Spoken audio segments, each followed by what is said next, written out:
Yes, മറ്റൊരു lesson വീണ്ടും വരികയാണ്. കുറേയില്ലേ കേൾക്കുന്നത്, നല്ല ലെസൺസ് അല്ലേ. ഇതൊരു 10 എത്ര വയസ്സാന്ന് പറയേണ്ടി വരും, എൻ്റെ വയസ്സിൻ്റെ കാലത്തിൻ്റെ അനുഭവം എന്ന് പറയേണ്ടി വരികയാണെങ്കിൽ അത് ഞാൻ പറയണില്ല. പകരം ഒരു 15 വർഷത്തെ ട്രെയിനിങ് മേഖലയിലുള്ള അനുഭവങ്ങളെ കോർത്തിണക്കിക്കൊണ്ടാണ് ഈ പ്രോഡക്റ്റ് ഉണ്ടാക്കിയിരിക്കുന്നത്. അതുകൊണ്ട് നിങ്ങൾക്ക് എൻ്റെ ഒപ്പം ജീവിക്കുന്നത് പോലെയുള്ളൊരു അറിവാണ് കിട്ടുന്നത്. അതായത് എൻ്റെ ഇത്ര കാലത്തെ അറിവിനെയാണ് നിങ്ങൾ ഉപയോഗിക്കാൻ പോകുന്നത്. അതുകൊണ്ട് തന്നെ ഓരോ ലെസനും ഷോർട്ട് ആൻഡ് സ്വീറ്റ് ആക്കിയിട്ട് തരുന്നുണ്ട്.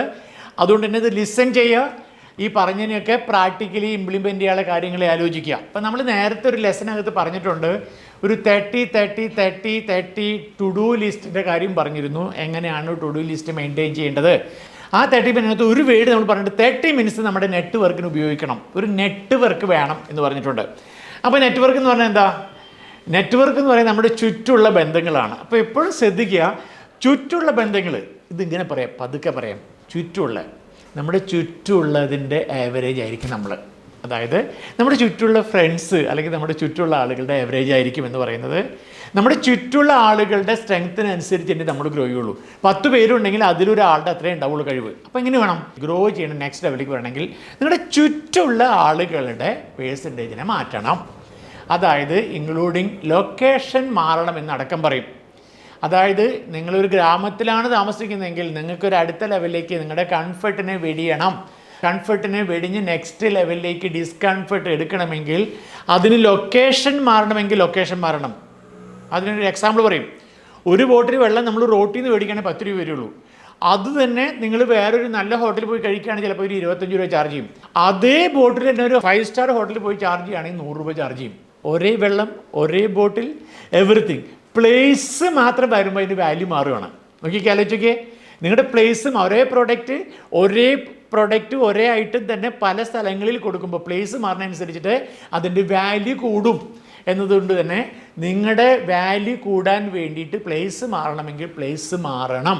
ഇത് പറയാൻ കാരണം നിങ്ങളുടെ ചുറ്റുമുള്ളൊരു നെറ്റ്വർക്കിനെ നിങ്ങൾ ബിൽഡ് ചെയ്തുകൊണ്ടിരിക്കണമെന്ന് പറയാൻ വേണ്ടിയിട്ടാണ്.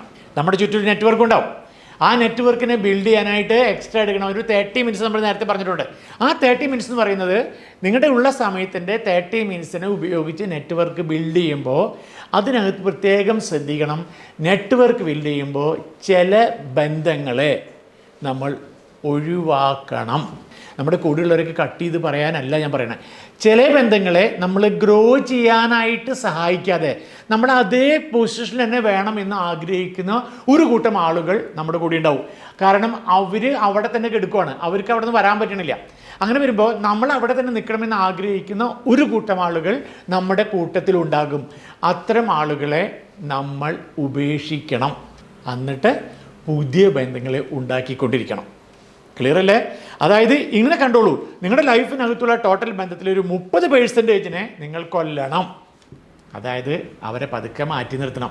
ഈ ചൊല്ലിനെ പറയുന്ന പേരാണ് അമ്മയെ കൊല്ലണം എന്ന് നമ്മൾ പറഞ്ഞു. അമ്മയെ കൊല്ലണം എന്ന് പറഞ്ഞത് നമ്മൾ ലേൺ ചെയ്തിട്ടുള്ള കുറേ നോളേജിനെ അല്ലെങ്കിൽ എക്സിസ്റ്റിംഗ് ആയിട്ടുള്ള കുറേ സാധനത്തിനെ നമ്മൾ അൺലേൺ ചെയ്യുമ്പോഴാണ് നമ്മൾ പുതിയതായിട്ട് റീലേൺ ചെയ്യുള്ളൂ. അപ്പോൾ അൺലേണിങ് പ്രൊസീജിയർ ഉണ്ടെങ്കിൽ റീലേൺ ചെയ്യുള്ളൂ, അല്ലെങ്കിൽ നിറഞ്ഞ ഗ്ലാസ് പോലെ ഇരിക്കും. അതുകൊണ്ട് ചില ബന്ധങ്ങളെയൊക്കെ കട്ട് ചെയ്തുകൊണ്ട് വിരോധമില്ല. ചില ബന്ധങ്ങൾ, നീ എവിടേക്കാണ് പോകുന്നത്, 7 മണിയിലായിട്ടുള്ളൂ, വീട്ടിലേക്ക് എന്തിനാണ് പോകുന്നത് എന്ന് ചോദിക്കും. ആമ്പിള്ളേരുടെ എടുക്കാം. പെമ്പിള്ളേരോട് ചോദിക്കും, നിനക്ക് വല്ല വട്ടുണ്ടോ? അതൊന്നും ചെയ്യേണ്ട കാര്യമില്ല, MBA ചെയ്തിട്ട് എന്ത് ചെയ്യാനാണ് എന്നൊക്കെ അവർ നമ്മൾ ചെയ്തുകൊണ്ടിരിക്കുമ്പോൾ അവർക്ക് MBA ചെയ്യാൻ പറ്റില്ല എന്നുള്ള കാര്യം കൊണ്ട് ചിലപ്പോൾ നമ്മൾ MBA ചെയ്യാൻ പോകണമെങ്കിൽ നമ്മളെ മുടക്കും.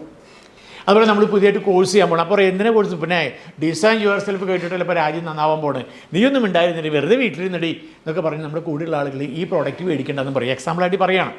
അത്തരം ആളുകൾ നമ്മൾ അടുത്ത ലെവലിലേക്ക് പോകാനായിട്ട് തടസ്സപ്പെടുത്തുന്ന ആളുകളായിരിക്കും. അത്തരം ബന്ധങ്ങളെ ടൈം ബ്ലോക്കേഴ്സ് എന്നാണ് പറയുക.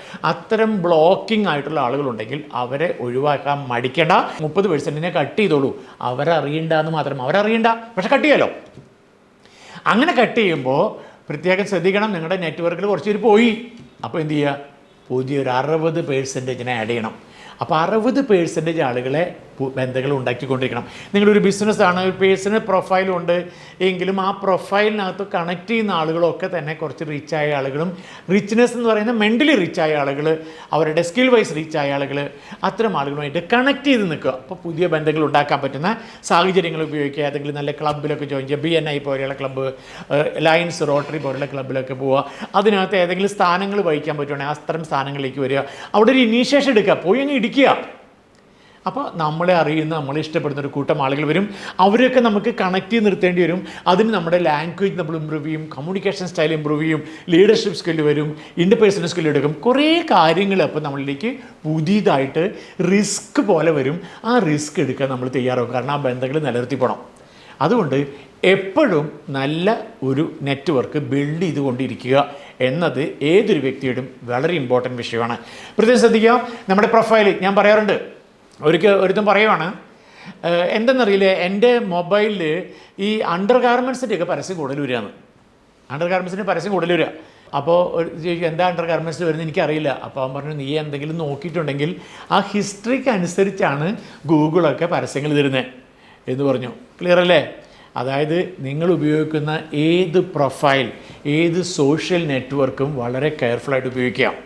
അത് നിങ്ങളുടെ ഒരു പ്രൊഫൈൽ പോലെ തന്നെ കാണണം. പ്രൊഫൈൽ ബിൽഡ് ചെയ്യുന്നത് പോലെ തന്നെയാണ് നിങ്ങൾ സോഷ്യൽ മീഡിയ ഒക്കെ ഉപയോഗിക്കേണ്ടത്. അതായത് FB ആയിക്കോട്ടെ, ഇൻസ്റ്റാഗ്രാം ആയിക്കോട്ടെ, ലിങ്ക്ഡിൻ ആയിക്കോട്ടെ, ഈ പ്രൊഫൈലൊക്കെ നിങ്ങൾ നിർബന്ധമായിട്ട് ഉപയോഗിക്കണം. പക്ഷേ അത് നല്ല രീതിയിൽ മെയിൻറ്റെയിൻ ചെയ്യണം. കാരണം ഒരാൾ കാണുമ്പോൾ നമ്മുടെ വിസിറ്റിംഗ് കാർഡ് കാണുന്ന പോലെയാണ് ഇന്ന് നമ്മുടെ സോഷ്യൽ മീഡിയയിലുള്ള നമ്മുടെ പ്രസൻസ്. അപ്പോൾ അതൊക്കെ വളരെ സൂക്ഷിച്ച് കൈകാര്യം ചെയ്തുകൊണ്ട് സമൂഹത്തിൽ ഒരു നല്ല വ്യക്തി ആകുന്നതിന് വേണ്ട എല്ലാ ഇൻഗ്രീഡിയൻസും ആഡ് ചെയ്തുകൊണ്ട് സകല നെറ്റ്വർക്കിലെയും ഭാഗമാകുക. അപ്പോൾ നിങ്ങൾക്ക് സമൂഹത്തിലൊരു ഐഡൻറ്റിറ്റി ബിൽഡാവും. അപ്പോൾ ഐഡൻറ്റിറ്റി നിലനിർത്താൻ വേണ്ടി നമ്മൾ എക്സ്ട്രാ എഫേർട്ടും എടുക്കും. ഇങ്ങനൊരു ക്യാപ്പബിലിറ്റി, അല്ലാതെ എന്താ പറയുക, ഉള്ളിലൊതുങ്ങി ഇൻട്രോവേർട്ടായിട്ട് ഒതുങ്ങി പോകുകയാണെങ്കിൽ നമ്മൾ ഇവിടെ നിന്ന് ഇല്ലാതെയായി പോകും. അത്തരത്തിലേക്ക് ക്യാപ്പബിലിറ്റി കൂട്ടാൻ വേണ്ടി നല്ല നെറ്റ്വർക്കുകളെ മെയിൻറ്റെയിൻ ചെയ്യാം. ഇതൊരു നല്ല ഹാബിറ്റായിട്ട് എടുക്കണം. ഇത് ലൈഫിലേക്ക് ഇംപ്ലിമെൻറ്റ് ചെയ്യണം. അപ്പോൾ ഇപ്പം തന്നെ എഴുതിക്കോളൂ, ഏതിലൊക്കെ വേണം. FBയിൽ വേണം, ഇൻസ്റ്റാഗ്രാമിൽ വേണം, ഇനി BNIയിൽ വേണോ, നിങ്ങളുടെ ബിസിനസ് ഉണ്ടോ, BNIയിലേക്ക് പോകണോ, അതല്ല മറ്റേതെങ്കിലും ലയൻസ്, JCI പോലുള്ള ഓർഗനൈസേഷൻ പോകണോ. JCIക്ക് ബെസ്റ്റ് പ്ലാറ്റ്ഫോമാണ്. ഒരു യൂത്തിനെ ഡെവലപ്പ് ചെയ്യാൻ വേണ്ടി ബെസ്റ്റ് പ്ലാറ്റ്ഫോം. 18 to 40 വരെയുള്ള യൂത്തിനെ ഡെവലപ്പ് ചെയ്യാൻ വേണ്ടിയിട്ടുള്ള വേൾഡ് വൈഡുള്ള വലിയൊരു ഓർഗനൈസേഷനാണ് JCI, ജൂനിയർ ചേംബർ ഇൻ്റർനാഷണൽ. അത്തരം ഓർഗനൈസേഷനൊക്കെ ഭാഗമാകുവാണെങ്കിൽ നമുക്ക് കുറേ ആളുകളുമായിട്ട് സംവദിക്കാനും, ഒരു പക്ഷേ ഞാൻ JCIയുടെ പ്രോഡക്റ്റാണ്, JCI ആണ് എന്നിലൊരു ക്യാപ്പബിലിറ്റി ഇങ്ങനെയുണ്ടെന്ന് എന്നെ ഐഡൻറ്റിഫൈ ചെയ്ത് ഞാൻ തീർച്ചയായിട്ടും പറയാം ഞാൻ JCIയുടെ ഒരു പ്രൊഡക്റ്റാണ്. ആ പ്രൊഡക്റ്റ് ആകാൻ കാരണം ആ നെറ്റ്വർക്കിലേക്ക് ഞാൻ പോയപ്പോൾ ആ നെറ്റ്വർക്കിൽ നിന്ന് ഇട്ട കണക്ഷൻ കൊണ്ടാണ് എന്നിൽ ഒളിഞ്ഞിരിക്കുന്ന ഈ ഒരു കഴിവിനെ പുറത്തേക്ക് കൊണ്ടുവരാൻ കഴിഞ്ഞത്. അപ്പോൾ നിങ്ങളുടെ ചുറ്റുമുള്ള ബന്ധങ്ങളിലേക്ക് നല്ല നല്ല നെറ്റ്വർക്കിനെ ബിൽഡ് ചെയ്യുക. ആ നെറ്റ്വർക്ക് വെച്ച് മുന്നോട്ട് കൊണ്ടുപോകുക. നെറ്റ്വർക്കിനെ അപ്ഗ്രേഡ് ചെയ്തുകൊണ്ടിരിക്കുക, മറക്കണ്ട. റെഡിയല്ലേ? ഇത്തരം കാര്യങ്ങൾ ചെയ്യുകയാണെങ്കിൽ ഒരു നല്ല നെറ്റ്വർക്ക് നിങ്ങളുടെ കൂടെ ഉണ്ടായിരിക്കും. അത് നിങ്ങളുടെ ലൈഫിന് വളരെയധികം സപ്പോർട്ട് ചെയ്യും.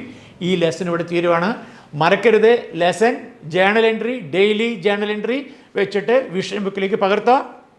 ഇത്തരം ആക്ടിവിറ്റീസ് ഒന്നും എനിക്ക് അവിടെ വന്ന് ചെയ്യാൻ പറ്റില്ല. ഇത് നിങ്ങൾ തന്നെ ചെയ്യണം. എങ്കിലേ നിങ്ങൾ നെക്സ്റ്റ് ലെവലിലേക്ക് വരുള്ളൂ. അടുത്ത ലെവലിലേക്ക് വരണ്ടേ? രാഷ്ട്രത്തിൻ്റെ പുരോഗമനത്തിനനുസരിച്ച് നിങ്ങൾക്ക് മുന്നേറണ്ടേ? അതിന് വേണ്ടിയിട്ട് തീർച്ചയായിട്ടും ഇത് അപ്ഡേറ്റ് ചെയ്തുകൊണ്ടിരിക്കുക. അതെന്താ ചെയ്ത ഗുണം? നിങ്ങളുടെ ലൈഫ് മെച്ചപ്പെടും. എൻ്റെ അല്ല, നിങ്ങളുടെ ലൈഫ് മെച്ചപ്പെടും. നിങ്ങൾക്ക് നെക്സ്റ്റ് ലെവലിലേക്ക് സമൂഹത്തിലൊരു ഐഡൻറ്റിറ്റി ബിൽഡ് ചെയ്യാൻ പറ്റും. എനിക്ക് അയക്കാൻ എന്നൊരു ആറ്റിറ്റ്യൂഡ് ഉണ്ടാക്കാൻ പറ്റും. മുന്നോട്ട് നല്ല ശക്തി ഉപയോഗിച്ച് മുന്നോട്ട് പോകുമ്പോൾ ഒരു ഊർജ്ജമുണ്ട്. ആ ഊർജ്ജമാണ് ശരിക്കും ഹാപ്പിനെസ്. ആ ഊർജ്ജം നിങ്ങൾക്ക് ഉണ്ടാകാനുള്ള ബെസ്റ്റ് ലെസൺസാണ് തരുന്നത്. ഈ ലെസൺ നന്നായിട്ട് പഠിക്കുക, ഉൾക്കൊള്ളുക, നെക്സ്റ്റ് ലെവലിലേക്ക് വരിക. Thank you very much.